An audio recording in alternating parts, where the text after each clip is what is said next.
Livro Contagem Regressiva, O Amanhecer de um Novo Tempo, de Alejandro Bulhon. Capítulo 2, A Hora do Juízo. Eu estava em Nova York na manhã em que saiu o veredito do julgamento de O.J. Simpson, ex-jogador de futebol americano e estrela de Hollywood, acusado de ter matado a esposa e um amigo dela. Em uma frutaria na esquina da 216 Leste com a Rua 45, os proprietários tinham colocado uma televisão enorme e havia muita gente aglomerada em volta para assistir ao veredito. Na realidade, os Estados Unidos praticamente pararam para acompanhar a proclamação da sentença. A expectativa era geral, e o resultado do julgamento provocou as mais variadas reações. Os pais das vítimas choravam, sentindo-se impotentes diante do veredito que declarava Simpson inocente das acusações, enquanto o acusado respirava aliviado, alegando que a justiça tinha sido feita. O juízo universal. No livro do Apocalipse, encontramos o anúncio de outro juízo. Nesse caso, trata-se de um juízo universal e de consequências eternas. No capítulo 14, o apóstolo João nos leva a contemplar essa cena crucial do grande conflito entre o bem e o mal. Vi outro anjo, diz o profeta, voando pelo meio do céu, tendo um evangelho eterno para pregar aos que habitam na terra, e a cada nação, tribo, língua e povo. Apocalipse 14, verso 6. Quem é esse anjo e o que ele representa? Segundo o próprio apóstolo, esse mensageiro celestial se refere aos santos, os que guardam os mandamentos de Deus e a fé em Jesus. Apocalipse 14, verso 12. São as pessoas que estão empenhadas na tarefa de proclamar o Evangelho. Isso significa que hoje há no mundo um povo especial, com uma importante mensagem a ser dada aos moradores da terra. O veredito. A mensagem que essas pessoas proclamam é a seguinte: temam a Deus e deem glória a Ele, pois é chegada a hora em que Ele vai julgar. Apocalipse 14, 7. Essa revelação é de suma importância, porque é o anúncio do dia de acerto de contas. Finalmente chegou a hora do julgamento. Quando o juízo findar, todo o universo vai entender, sem sombra de dúvida, se era Deus ou Satanás quem estava com a razão. A história se encarregou de acumular as provas. A Bíblia está repleta de afirmações que confirmam a existência de um juízo para a humanidade. Eclesiastes 12, verso 14, por exemplo, nos diz que Deus há de trazer a juízo todas as obras, até as que estão escondidas, quer sejam boas, quer sejam más. E Atos 17, 31 afirma que Deus estabeleceu um dia em que julgará o mundo com justiça. Você deve estar se perguntando, quando acontecerá o juízo celestial? Como saber o tempo exato em que este julgamento terá início? Se nosso destino eterno está em jogo, não deveríamos nos preocupar em estudar a profecia a fim de estar preparados? O dia do juízo. Para compreender as profecias do Apocalipse, além de conhecer o contexto em que foram escritas, é preciso estar bem familiarizado com o Antigo Testamento. Isso porque, no Apocalipse, muitos detalhes proféticos do Antigo Testamento são explicados. No Apocalipse está o maravilhoso desfecho da história que começa no Gênesis. Portanto, para saber quando começa o juízo que o Apocalipse menciona, é preciso rever na história bíblica quando se realizava o juízo no antigo Israel.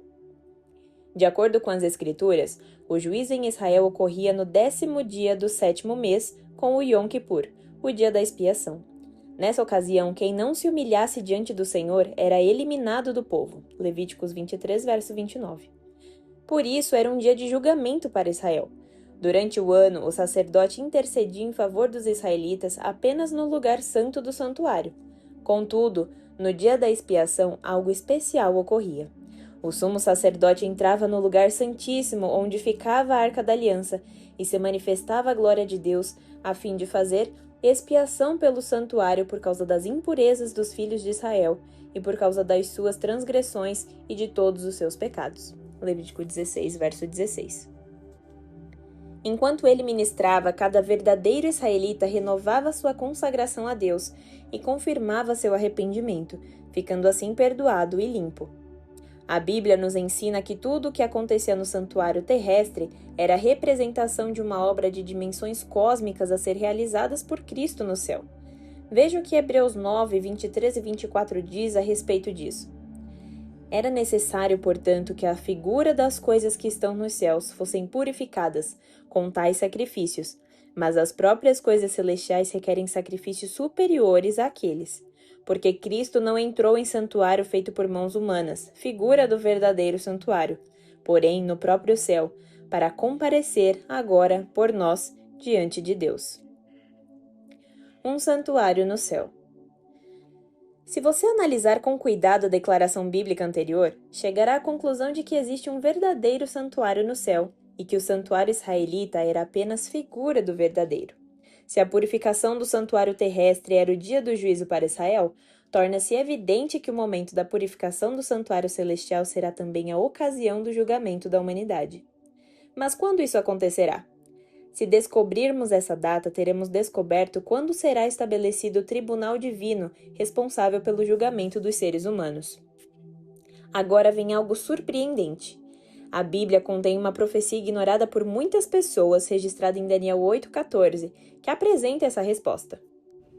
Até 2.300 tardes e manhãs, e o santuário será purificado. Essa profecia não pode se referir à purificação do santuário israelita, porque ela era realizada a cada ano. Aqui se trata necessariamente da purificação do santuário no céu, que também deve ser purificado. Hebreus 9, dos versos 23 a 28. Antes de tudo, para entender essa passagem de Daniel, é necessário compreender que a expressão tarde e manhã representa um dia. Gênesis 1, versos 5 e 8. E que, em algumas profecias, um dia equivale a um ano. Ezequiel 4,6, e pode comparar também com os textos de Daniel 9, 24 e Levíticos 25, verso 8. Ou seja, se as 2.300 tardes e manhãs de Daniel 8,14 corresponde a 2.300 dias, e um dia na profecia se refere a um ano, essa passagem bíblica nos fala de 2.300 anos literais. Essa profecia foi revelada ao profeta Daniel com a seguinte advertência: a visão das tardes e manhãs que lhe foi dada é verdadeira, mas guarde a visão em segredo, porque se refere a dias ainda bem distantes. Daniel 8, 26. E Daniel acrescentou: fiquei espantado com a visão, e não havia quem a entendesse. Daniel 8, verso 27. Enquanto Daniel orava pedindo a Deus que lhe revelasse o significado da profecia, o anjo se apresentou novamente ao profeta dizendo: quando você começou a fazer as suas súplicas, foi dada uma ordem e eu vim para explicar tudo a você, porque Deus o ama muito. Portanto, preste atenção à mensagem e entenda a visão. 70 semanas estão determinadas para o seu povo e para a sua cidade. Saiba e entenda isso. Desde que foi dada a ordem para restaurar e para edificar Jerusalém, até a vinda do ungido, o príncipe, haverá 7 semanas e 62 semanas. Depois das 62 semanas, o ungido será morto e não terá nada. Ele fará firme aliança com muitos por 1 semana. Na metade da semana, fará cessar o sacrifício e a oferta de cereais. Daniel 9, de 23 a 27. Nesse texto estão contidos os dados necessários para entender a profecia. A partir dessa declaração bíblica, podemos estabelecer um diagrama. Primeiro, leia os pontos explicativos e, na sequência, observe o diagrama. O período profético de 2.300 anos começa com a ordem para restaurar e edificar Jerusalém, Daniel 9, 25. E a história registra que essa ordem foi dada pelo rei Artaxerxes I Longímano, da Pérsia, no ano 457 a.C. Esse é, então, o ano do início do período profético.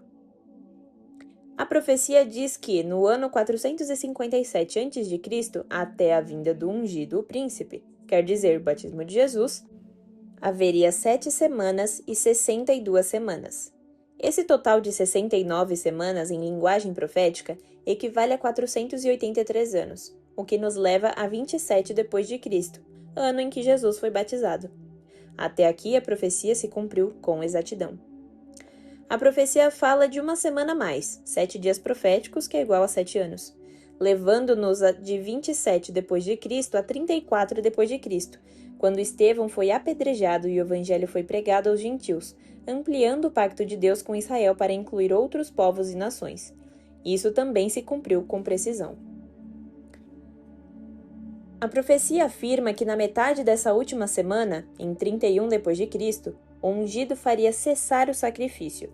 Daniel 9, verso 27. Em outras palavras, Jesus morreria na cruz e não seria mais necessário o sacrifício de animais realizado no templo. A história registra que exatamente no ano 31 d.C., Jesus foi morto, e você pode ver mais uma vez como a profecia se cumpriu de maneira extraordinária. Agora acompanhe o raciocínio. Se depois do período de 70 semanas continuarmos contando o tempo, concluiremos que o período de 2.300 anos terminou em 1844. Quer dizer que, nesse ano, segundo a profecia, o santuário celestial seria purificado, isso é, começaria o grande julgamento da humanidade. Vivendo em pleno juízo. Isso é algo surpreendente e solene. A humanidade não pode viver hoje sem saber que o juízo divino já começou. Esse assunto não é para um futuro. Segundo a profecia, foi a partir de 1844 que nosso destino começou a ser definido, e milhões de pessoas ignoram essa verdade. Por isso o Apocalipse declara que era necessário se levantar um anjo voando pelo meio do céu, tendo um evangelho eterno para pregar aos que habitam na terra, e a cada nação, tribo, língua e povo, dizendo com forte voz: temam a Deus e deem glória a Ele, pois é chegada a hora em que Ele vai julgar. Apocalipse 14, versos 6 e 7. Perceba que o anjo voa, ou seja, a mensagem é urgente. Voar nos leva a pensar em rapidez. Não há mais tempo a perder. O texto diz que essa mensagem é dada com voz forte. Isso não pode mais ser ignorado. Precisa, portanto, ser proclamada em toda a terra e para toda a humanidade. Infelizmente, o juízo, por alguma razão, é mal compreendido. Muitos o confundem com os flagelos e as catástrofes que acontecerão antes da volta de Cristo, que também estão profetizados no Apocalipse. No entanto, esses flagelos são parte da sentença, o resultado do juízo e não o juízo em si. A prisão, por exemplo, não é juízo do réu, mas a condenação dele. O juízo é o devido processo legal no qual se considera o caso. Veja como o profeta Daniel descreve a cena do juízo celestial. Continuei olhando até que foram postos uns tronos, e o ancião de dia se assentou. Sua roupa era branca como a neve, e os cabelos da cabeça eram como a lã pura. Um rio de fogo manava e saía de diante dele. Milhares de milhares o serviam, e milhões de milhões estavam diante dele. Foi instalada a sessão do tribunal, e foram abertos os livros. Daniel 7, versos 9 e 10. Agora confira como o início do juízo é descrito no Apocalipse. E os 24 anciãos que estavam sentados no seu trono diante de Deus prostraram-se sobre o seu rosto e adoraram a Deus, dizendo: graças te damos, Senhor Deus Todo-Poderoso, que és e que eras, porque assumiste o teu grande poder e passaste a reinar. Na verdade, as nações se enfureceram. Chegou, porém, a tua ira e o tempo determinado para serem julgados os mortos, para se dar o galardão aos teus servos, os profetas, aos santos e aos que temem o teu nome, tanto aos pequenos como aos grandes, e para destruíres os que destroem a terra.